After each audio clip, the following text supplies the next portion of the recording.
कहानी की शुरुआत में हम तब्यूर की रानी एव को देखते हैं, जो बर्फ की सुंदरता को देख रही थी। उसी वक्त उसे बर्फीले मौसम में एक खूबसूरत फूल नजर आता है, जो सफेद बर्फ की चादर में भी खिल रहा था। रानी एव उसे तोड़ने की कोशिश करती है, लेकिन उसके हाथ में कांटा चुभ जाता है। उसके खून की कुछ बूंदें बर्फ पर गिरती हैं, जो फूल की तरह लाल और सुंदर चमक रही थीं। रानी उस पल एक इच्छा करती है, काश मेरा आने वाला बच्चा इस बर्फ की तरह सफेद और इस फूल की तरह मजबूत हो, जो बर्फ पर भी खिलता रहता है। कुछ समय बाद उसकी यह इच्छा पूरी होती है। रानी के घर एक बेटी जन्म लेती है, जो बेहद हसीन थी। रानी एव और राजा मैग्नस उसका नाम स्नो व्हाइट रखते हैं। समय बीतता जाता है, स्नो व्हाइट धीरे धीरे बड़ी होने लगती है, लेकिन वक्त के साथ रानी की तबीयत बिगड़ने लगती है। स्नो व्हाइट का एक बचपन का दोस्त भी था, विलियम, जो हमेशा उसके साथ खेलता और मुस्कुराता रहता था। वो स्नो व्हाइट के लिए हर फूल तोड़ कर लाता था। एक दिन स्नो व्हाइट की माँ रानी एव की मृत्यु हो जाती है। राजा मैग्नस, जो अपनी पत्नी से बहुत प्यार करता था,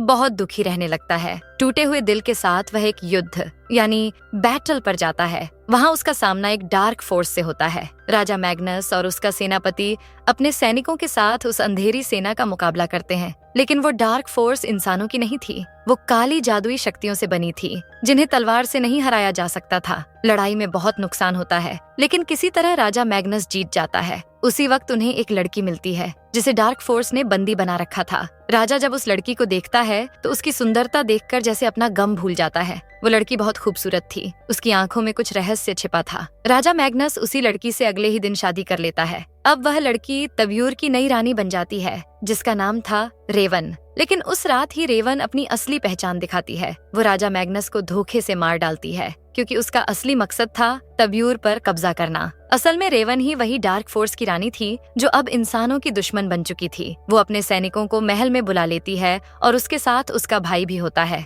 सारी डार्क फोर्स एक ही रात में तब्यूर पर हमला करती है, और पूरा राज्य तबाही में बदल जाता है। विलियम और उसका पिता ड्यूक स्नो व्हाइट को बचाकर वहाँ से भागने की कोशिश करते हैं, लेकिन स्नो व्हाइट महल से बाहर नहीं निकल पाती। विलियम जाते जाते उससे कहता है, मैं एक दिन जरूर वापस आऊंगा तुम्हें यहाँ से छुड़ाने। रेवन के सैनिक अब तब्यूर के बाकी लोगों को मार डालते हैं, लेकिन वह स्नो व्हाइट को नहीं मारती, बल्कि उसे कैद में बंद कर देती है। रानी बनने के बाद रेवन के लिए महल में एक जादुई आईना लाया जाता है। वो रोज उस आईने से पूछती, आईने बता, दुनिया में सबसे हसीन कौन है? आईना जवाब देता, आज के दिन इस दुनिया में सबसे हसीन रानी रेवन के अलावा कोई नहीं। रेवन के पास बहुत सी जादुई शक्तियाँ थीं। वो अपनी ताकत से किसी को भी खत्म कर सकती थी, लेकिन उसकी काली शक्तियाँ धीरे धीरे प्रकृति को तबाह करने लगीं। पेड़ सूख गए, जमीन बंजर हो गई, और ताब्यूर की हरियाली खत्म हो गई। समय बीतता गया और स्नो व्हाइट जवान हो गई। एक दिन एक और लड़की को कैद में लाया गया। स्नो व्हाइट ने उससे पूछा, तुम कौन हो? बाहर की दुनिया अब कैसी है? लड़की बोली, रेवन के आने के बाद से ताब्यूर की सारी हरियाली खत्म हो गई है। उसने सभी लड़कियों को बंदी बना रखा है, लेकिन वो उनके साथ क्या करती है, ये कोई नहीं जानता। उधर महल में रेवन अब भी जवान थी। वो पहले जैसी ही खूबसूरत दिखती थी। एक दिन 2 आदमियों को महल में लाया गया। वो किंग मैग्नस की सेना के लोग थे। रेवन को उनमें से एक जवान लड़का पसंद आ जाता है, लेकिन जैसे ही वो पास आती है, वो लड़का अचानक चाकू से उस पर वार कर देता है। रेवन अपनी शक्तियों से उसे हवा में पकड़ लेती है और पल भर में उसकी जान निकाल देती है, लेकिन चाकू के घाव से रेवन कमजोर पड़ जाती है। वो अपनी जादुई ताकतों से खुद को ठीक तो कर लेती है, मगर अब उसकी जवानी मुरझाने लगती है। उसका भाई तुरंत एक कैद में रखी लड़की को उसके सामने लाता है। रेवन अपने काले जादू से उस लड़की की जवानी और सुंदरता छीन लेती है और उसे एक पल में बूढ़ी बना देती है। असल में रेवन बरसों से दूसरों की जवानी चुराकर ही जवान बनी हुई थी। वो जब तक दुनिया की सबसे हसीन और जवान रानी रहेगी, उसका कोई मुकाबला नहीं कर सकता। कुछ समय बाद रेवन फिर अपने जादुई आईने से पूछती है, आईने बता, दुनिया में सबसे सुंदर कौन है? आईना कुछ देर चुप रहता है, फिर कहता है, माफ करना रानी, लेकिन आज के दिन तुमसे भी ज्यादा हसीन कोई है। रानी रेवन आईने से गुस्से में पूछती है, कौन है वो जो मुझसे भी ज्यादा खूबसूरत है? आईना जवाब देता है, रानी, वो एक लड़की है जिसका नाम स्नो व्हाइट है। वही इस दुनिया की सबसे सुंदर लड़की है। आईना आगे बताता है, अगर तुम स्नो व्हाइट का दिल निकाल लो तो तुम्हें अब किसी जवान लड़की की जवानी नहीं लेनी पड़ेगी। तुम और भी ज्यादा शक्तिशाली बन जाओगी, हमेशा जवान और अमर भी। लेकिन अगर तुम स्नो व्हाइट का दिल नहीं निकाल पाई, तो धीरे धीरे तुम कमजोर होती जाओगी, और एक दिन वही स्नो व्हाइट तुम्हारा अंत करेगी। ये सुनकर रेवन गुस्से से पागल हो जाती है। वो अपने भाई को आदेश देती है, जाओ, स्नो व्हाइट का दिल निकालकर मेरे पास लाओ। उधर कैद में स्नो व्हाइट को एक पंछी दिखाई देता है। वो पंछी उसे दीवार में बने एक छोटे से छेद की ओर इशारा करता है और फिर उड़ जाता है। स्नो व्हाइट उस दीवार से कुंजी, चाबी निकाल लेती है और खुद को आजाद करने की कोशिश करती है। तभी वहाँ रेवन का भाई फिन आ जाता है। स्नो व्हाइट उसे देखकर कहती है, तुम यहाँ पहले कभी नहीं आए, कौन हो तुम? फिन जवाब देता है, मैं रानी का भाई हूँ, मेरी बहन को तुम्हारा दिल चाहिए और मैं वो लेने आया हूँ। स्नो व्हाइट डरती नहीं, वो तुरंत अपनी चतुराई से फिन पर हमला कर देती है, उसे बेहोश कर देती है और उसी कैद में बंद कर देती है। इसके बाद वो वहाँ से भाग निकलती है। महल में मौजूद ड्यूक, जिसका बेटा रेवन ने मार दिया था, वो स्नो व्हाइट को भागते हुए देख लेता है। लेकिन तभी रेवन के सैनिकों को भी खबर लग जाती है और फिन भी उनके साथ पीछे लग जाता है। स्नो व्हाइट के पीछे पूरी सेना लग जाती है। तभी वही पंछी फिर से आता है और उसे एक छिपा रास्ता दिखाता है। वो उस रास्ते से निकलती है और भागते भागते समुद्र के किनारे पहुंच जाती है। रेवन को जब पता चलता है तो वो अपने सैनिकों को उसे ढूंढने भेज देती है। स्नो व्हाइट पानी से बाहर आती है। वहीं पंछी उसे एक घोड़े तक ले जाता है। वो घोड़े पर बैठती है और वहाँ से तेजी से निकल जाती है। भागते भागते वो एक गांव तक पहुँचती है, लेकिन फिन के आदमी वहाँ भी उसका पीछा कर लेते हैं, इसलिए उसे फिर भागना पड़ता है। घोड़ा उसे बहुत दूर ले आता है, लेकिन आगे एक घना डरावना जंगल होता है जिसे सब डार्क फॉरेस्ट कहते हैं। स्नो व्हाइट का घोड़ा डर जाता है और दलदल में फंस जाता है।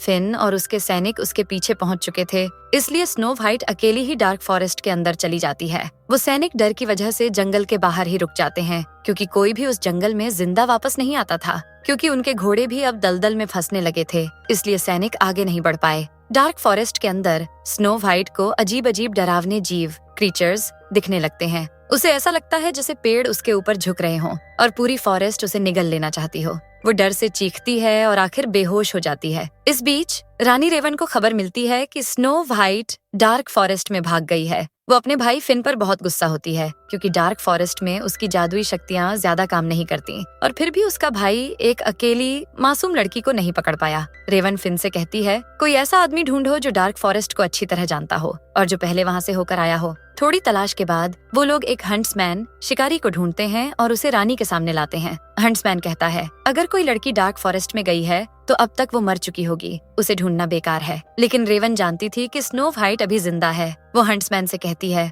तुम्हें उसे ढूंढना ही होगा और जिंदा मेरे पास लाना होगा। हंट्समैन साफ मना कर देता है। तभी रेवन अपनी काली शक्तियों से उसका अतीत देख लेती है। उसे दिखता है कि हंट्समैन की एक पत्नी थी जिसे वो बहुत प्यार करता था, लेकिन वो मर चुकी है। रेवन मुस्कुराती है और कहती है, अगर तुम मेरे लिए उस लड़की को जिंदा पकड़ लाओगे तो मैं अपनी जादू से तुम्हारी पत्नी को वापस जिंदा कर दूंगी। ये सुनकर हंट्समैन मान जाता है और फिन के साथ डार्क फॉरेस्ट में चला जाता है। जंगल में पहुंचकर उन्हें स्नो व्हाइट के पैरों के निशान मिल जाते हैं और वो उनका पीछा करने लगते हैं। उधर स्नो व्हाइट को भी होश आ चुका होता है। वो हंट्समैन को अपनी तरफ आते देख एक पेड़ के पीछे छुप जाती है, लेकिन हंट्समैन उसे पकड़ लेता है। स्नो व्हाइट घबराकर कहती है, मुझे फिन के हवाले मत करो, वो लोग मेरा दिल निकालने वाले हैं। वो जल्दी जल्दी बताती है, रेवन एक चालाक जादूगरनी है, वो सबको अपने मतलब के लिए इस्तेमाल करती है, वो तुम्हें भी धोखा देगी। हंट्समैन थोड़ा रुकता है, लेकिन तभी फिन वहाँ पहुँच जाता है। स्नो व्हाइट हंट्समैन से कहती है, अगर उसे सच में मुझे चाहिए तो पहले तुम्हारी पत्नी को जिंदा करके दिखाए। फिन गुस्से में बोलता है, मेरी रानी के वादे पर शक करोगे? फिन कहता है, मेरी बहन के पास बहुत ताकत है, लेकिन वो किसी मरे हुए इंसान को जिंदा नहीं कर सकती। ये सुनकर हंट्समैन समझ जाता है कि ये सब एक धोखा था। वो फिन और उसके आदमियों से भिड़ जाता है। जोरदार लड़ाई होती है और आखिरकार हंट्समैन उन्हें मार गिराता है। इसके बाद वो स्नो व्हाइट को लेकर वहाँ से भाग जाता है। रास्ते में स्नो व्हाइट उससे कहती है, मुझे किंग ड्यूक के महल तक पहुँचा दो, वहाँ मुझे कोई नुकसान नहीं पहुँचा पाएगा और बदले में मैं तुम्हें 100 सोने के सिक्के दूंगी। उधर किंग ड्यूक को भी खबर मिलती है कि स्नो व्हाइट जिंदा है। वो अपने बेटे विलियम को यह बात बताता है। विलियम तुरंत निकल पड़ता है। वो अपना पुराना वादा निभाना चाहता था कि वो एक दिन स्नो व्हाइट को जरूर वापस लाएगा। इसी बीच फिन कुछ और लोगों को साथ लेता है जो डार्क फॉरेस्ट को अच्छी तरह जानते थे। रास्ते में उन्हें एक बिल्ली जैसे आदमी से सामना होता है जो पूछता है, क्या तुम्हें किसी तीरंदाज की जरूरत है?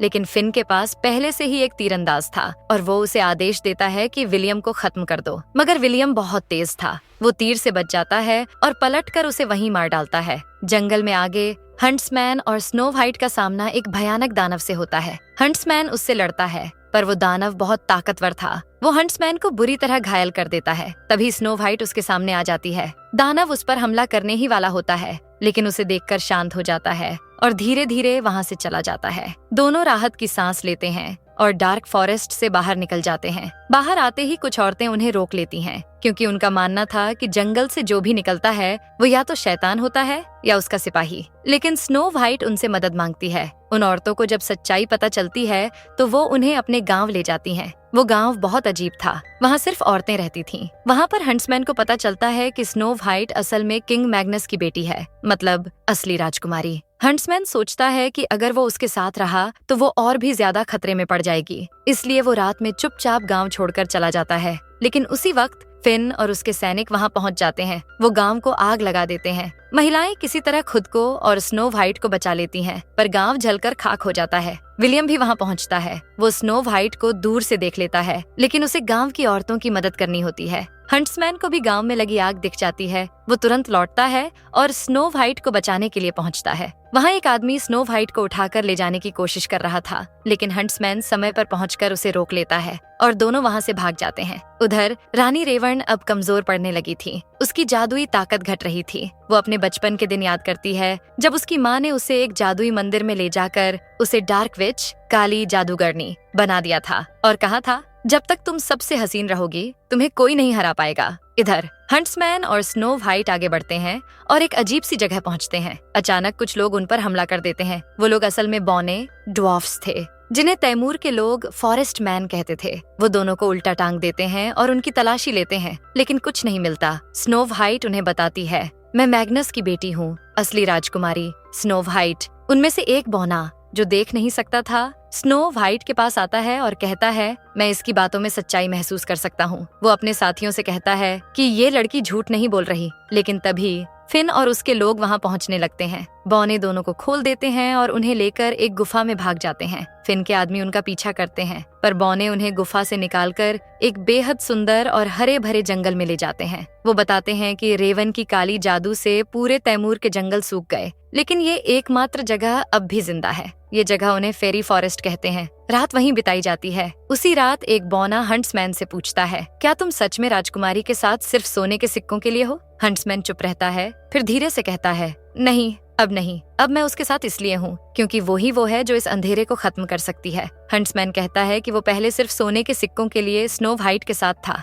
लेकिन अब उसे वो सच में पसंद आने लगी है। अगली सुबह स्नो वाइट की आंख खुलती है। वो देखती है कि वही पंछी फिर से उसके आसपास उड़ रहे हैं, जिन्होंने उसे पहले भी रास्ता दिखाया था। उन्हीं में से 2 फेरी परी निकलती हैं, जो स्नो वाइट को इशारा करती हैं कि वो उनके पीछे आए। वो परियों के पीछे पीछे चलती है। जंगल के पेड़, फूल और जानवर सब उसे देखकर खुश होते हैं। पूरा जंगल जैसे जिंदा हो उठा था। बाकी लोग भी उठ जाते हैं और उसके पीछे चलते हैं। स्नो वाइट जंगल के बीच में एक खूबसूरत झील तक पहुंचती है। वहाँ उनके लीडर बौनों में से एक हंट्समैन से कहता है, आज तक हमारे पास कोई ऐसा नहीं आया जिसे जंगल खुद बुलाए। इसका मतलब साफ है, स्नो वाइट ही वो लड़की है जो हमें रेवन के जादू से आजादी दिलाएगी और फिर से तैमूर पर राजा मैग्नस की बेटी राज करेगी। सभी खुश होते हैं, लेकिन तभी अचानक एक तीर आकर उस बौने के दिल में लग जाता है। फिन और उसके आदमी वहाँ पहुँच चुके थे। फौरन भीषण लड़ाई शुरू हो जाती है। स्नो वाइट और विलियम आमने सामने आते हैं। वो दोनों सालों बाद मिल रहे थे। हंट्समैन भी लड़ाई में उतर जाता है और स्नो वाइट को बचाने के लिए पूरी ताकत लगा देता है, लेकिन लड़ाई के दौरान एक बहादुर बौना स्नो वाइट की जान बचाते हुए खुद शहीद हो जाता है। रेवन ने पहले से ही अपने भाई फिन को और भी ज्यादा शक्ति दे दी थी, इसलिए वो बहुत ताकतवर था, मगर हंट्समैन चतुराई से उसे कांटेदार पेड़ पर फेंक देता है। फिन वहीं जख्मी होकर तड़पता है और आखिरकार मर जाता है। रेवन अपनी जादू से उसे बचाने की कोशिश करती है, लेकिन अब वो भी कमजोर पड़ चुकी थी। कुछ देर बाद सब फिर से आगे बढ़ते हैं। हर कोई वादा करता है कि वो अपनी राजकुमारी स्नो वाइट के लिए जान तक दे देगा। विलियम स्नो वाइट से माफी मांगता है, मैं बचपन में तुम्हें छोड़कर चला गया था। स्नो वाइट मुस्कुराकर कहती है, नहीं विलियम, तुम मुझे कभी नहीं छोड़े थे, बल्कि मैं ही पीछे रह गई थी। तब हम बच्चे थे, तुम्हें खुद को दोष नहीं देना चाहिए। रात में सब आराम करने रुकते हैं। विलियम और हंट्समैन दोनों स्नो वाइट के बारे में बातें करने लगते हैं। अगली सुबह स्नो वाइट जंगल में घूम रही होती है। वो बर्फ के गिरते टुकड़ों को देखकर मुस्कुरा रही होती है, ठीक वैसे ही जैसे उसकी माँ करती थी। उसी वक्त विलियम उसके पास आता है। वो बचपन की बातें करता है और फिर उसे एक सेब देता है, जैसे वो बचपन में दिया करता था।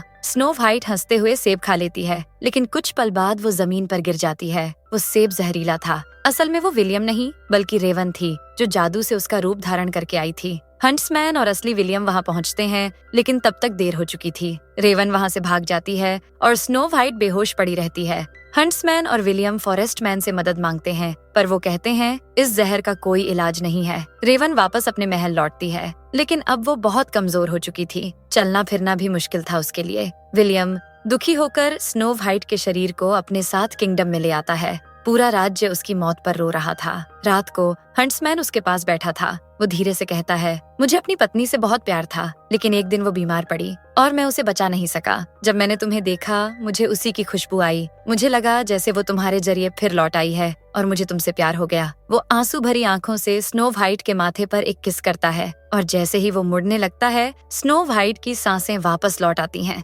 असल में वो जादू सिर्फ सच्चे प्यार की छुअन से ही टूट सकता था और हंट्समैन का प्यार सच्चा था। उधर विलियम अपने पिता से कहता है, हमें रेवन के खिलाफ युद्ध छेड़ना होगा, लेकिन लोग डरते हैं क्योंकि वे अब और जाने नहीं गंवाना चाहते। तभी स्नो वाइट बाहर आती है, जिंदा, मजबूत और आत्मविश्वास से भरी। वो सबके सामने कहती है, रेवन ने हमारे राज्य को तोड़ दिया, हमारे लोगों को डर में जीने पर मजबूर किया, पर अब नहीं। वो अपने सैनिकों से कहती है, तैमूर के वीरों, तुम्हारे हाथों में वो तलवारें हैं जो इस अंधेरे को खत्म कर सकती हैं। मेरे भाइयों और बहनों, तुम बहादुर हो। अब तुम्हारी रानी तुम्हारे साथ है। अब तुम्हारी रानी स्नो वाइट जादूगरनी रेवन को खत्म करने के लिए तैयार थी। हंट्समैन और बाकी सैनिक भी युद्ध के लिए पूरी तरह तैयार हो जाते हैं। सभी तब्यूर की तरफ निकलते हैं। रेवन अब बहुत शक्तिशाली थी। उसने कई लड़कियों से उनकी जवानी छीन ली थी और अब वो और भी खतरनाक बन चुकी थी। उसके लोग उसे बताते हैं कि टोंक और प्रिंस स्नो वाइट युद्ध के लिए आ रहे हैं, लेकिन रेवन उन्हें महल तक आने देती है। दूसरे सेनापति उसे कहते हैं, हमारे पास सिर्फ आज का दिन है, हम एक दिन में महल की दीवारें नहीं तोड़ सकते। अगर रात हो गई तो हम डार्क फॉरेस्ट की शक्ति का सामना नहीं कर पाएंगे। रात में उनकी शक्ति कई गुना बढ़ जाती है। स्नो वाइट तुरंत महल में एक दूसरा रास्ता दिखाती है और अपने साथियों को वहां से भेज देती है। स्नो वाइट और उसके सैनिक रास्ते से होते हुए महल तक पहुंच जाते हैं। महल के बाहर वे दरवाजा खोलने वाले कमरे में पहुंचते हैं। सैनिकों से लड़ाई होती है और वे दरवाजा खोलने की कोशिश करते हैं। महल के अंदर से तीर और गोलियां चलने लगती हैं, लेकिन स्नो वाइट और उसके साथी उन्हें मार गिराते हैं। स्नो वाइट दरवाजे तक पहुंचती है, लेकिन दरवाजा अब भी बंद था। डॉग उसे वापस जाने को कहता है, लेकिन स्नो वाइट कहती है, अब वापस नहीं जा सकती, मुझे ये युद्ध करना ही होगा। बौने दरवाजा खोल देते हैं और सब महल के अंदर दखल देते हैं। यहाँ एक भयंकर युद्ध शुरू हो जाता है। स्नो वाइट की नजरें सिर्फ रेवन पर हैं। वो महल के अंदर पीछे पीछे बढ़ती है।